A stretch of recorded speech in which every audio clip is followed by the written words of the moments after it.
Banshee. I'm Wayne Thomas Batson. And I'm Christopher Hopper. And we're here again. This is our favorite hangout in Scranton. We love to get together here because of the great Irish pub atmosphere. We kind of think of this as our own Eagle and Child, kind of like what C.S. Lewis and J.R. Tolkien did. So anyway, it's good to have you with us, and thanks for watching. So today we're going to talk to you a little bit about a process that we're using to write our next couple of novels. And it's not that this is a new process. I guess people have been drafting for years and years and years, but we're calling this process layering, and it's basically an approach to writing that allows us to speed through the manuscript and yet still turn out a very good product. Yeah, and it's just one technique that you can use among many. So we're not saying this is like the end-all thing here. It's just something that we've found that really works well for us, and specifically working on the Barenfeld prophecies. The layering process starts off with the plot. You want to just bust through the story, just keep on going. Usually it evolves from an outline. We have the outline in place, so we know virtually what's going to happen. And what we do is we just go with the main actions from beginning to end. So, for instance, you have a boy, and he shows up in a graveyard, let's say, and he's standing in front of this tomb.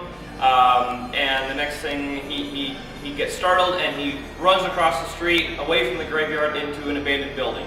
You've got actions, you've got movement. Right. And that's what you want. You want to draw the reader in with those actions in the beginning. So, as a writer, you just think, okay, here's what's going to happen from A to Z, and you just go right through the manuscript. Second step in layering is characterization.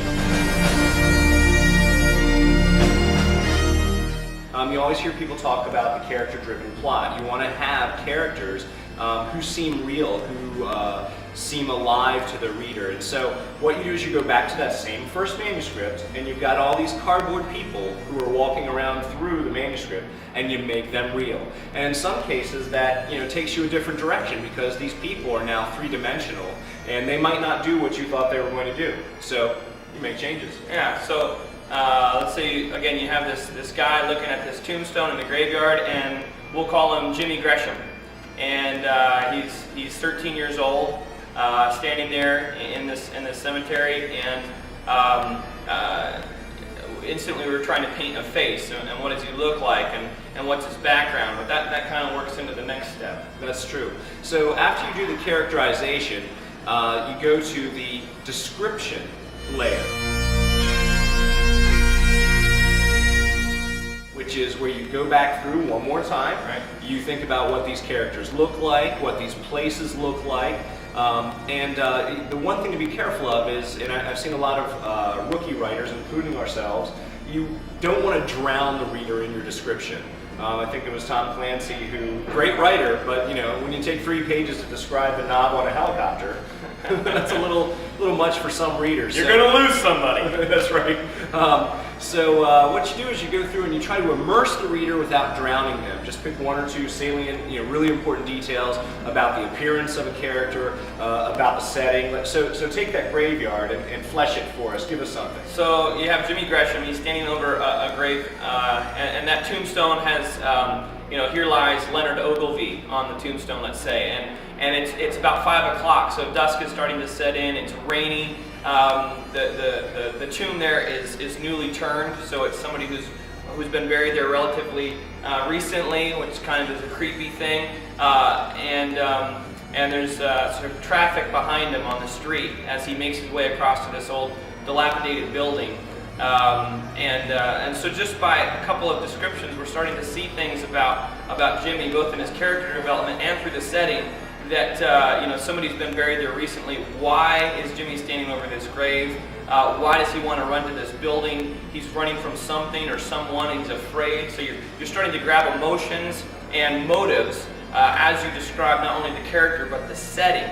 There might be some mist along the ground, which tells you maybe what kind of time of the year it's in. Maybe we're getting close to fall, where the ground is still warm, but the air is cold. So a lot of things are implied. When you describe things, when you put in some of those details, it can evoke emotions, it can evoke suspense, it can really take the reader and draw them in. For instance, the gravestone, Leonard Ogilvy. Yeah. You look at a name like that, and you wonder why is Jimmy looking at it, and who is that? And who's actually buried there? And then you start creating. The reader starts to make questions in his or her own mind that maybe you'll answer, maybe you won't, but they're going to read and want to find out. And real quick, just as an aside, as an author and a writer, it's important that you don't just tell what's happening, but you show it and you allow the reader to make certain assumptions based on evidence you give them. So we don't want to just tell why Jimmy's looking at this grave. We want the reader to kind of start to ask probing questions about themselves and Jimmy, which begins to draw them closer to this character. That's right, and that leads into our final layer, which is, well, we don't have a better word for it yet. We call it cool stuff. Sweet! Yes, rock on!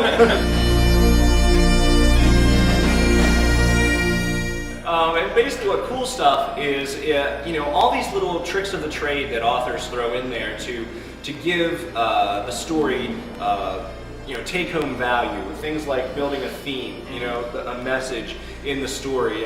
And again, you don't want to have a very poor story and an overwhelming message. That just gets thrown away. So you've got to keep the story if you're going to plug a message into it. But we do foreshadowing, drop little clues that are going to become important later on. Yeah. For instance, like the tombstone that Jimmy's looking at could be something really important later on in the story about this character, obviously who's dead, and why is Jimmy standing there, as well as this abandoned building. Maybe there's something that will happen later on or happened previously in that building that's significant that we don't know if Jimmy knows about or not. But those are icons and images that come back later in the story that you can play off of. So not only are you creating something for the moment for a character, but you're also, sometimes without even thinking about it, creating vehicles later on that you can draw upon for scenes, different characters to interact with, possessions or items, and that's the fun stuff. Yeah, and that can take the climax of your story from being, oh wow, that's a lot of action, that's pretty cool, to something that's more poignant and has depth to it. Yeah, there's this impact moment where the reader realizes, oh, I remember that. That was back in that other scene, and suddenly all these little pieces start to fall in line, and kind of that sixth sense moment where you realize, all along this has been going on. Right. Yeah. So that's pretty much the approach we take.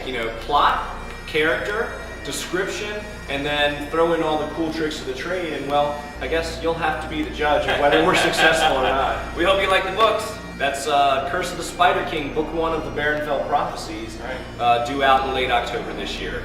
2009. 2009. 2009. That's right. I had to think there. Yes. 009. All right, farewell from the Banshee. Thanks a lot, guys.